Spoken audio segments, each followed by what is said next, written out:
السلام علیکم۔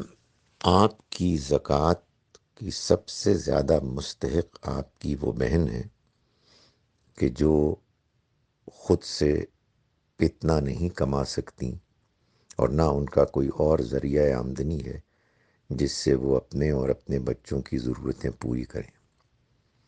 سو آپ کو ان کو جو زکوٰۃ بھی آپ کی بنتی ہے، اگر ان کی ضرورت پوری نہیں ہو رہی تو جتنی ان کی ضرورت ہے آپ اپنی زکوٰۃ دیں۔ زکوٰۃ سے ضرورت پوری نہیں ہو رہی تو زکوٰۃ کے علاوہ بھی ان کی مدد کریں، اس لیے کہ زکوٰۃ ہوں یا صدقات، ان کے دینے میں دو ہی چیزوں کو دیکھا جاتا ہے۔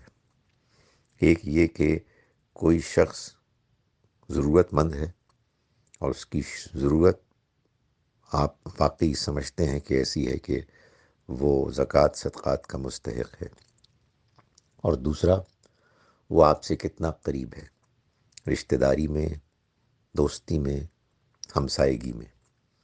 تو آپ ان دونوں فیکٹرز کو اپنے سامنے رکھیے اور پھر یہ طے کیجئے کہ آپ نے کس کو زکوٰۃ دینی ہے اور کتنی دینی ہے۔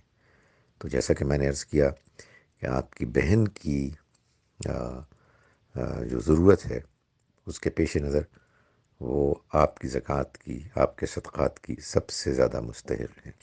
ان کو یہ بتانے کی ہرگز ضرورت نہیں ہے کہ آپ ان کو زکوٰۃ صدقات دے رہیں گے۔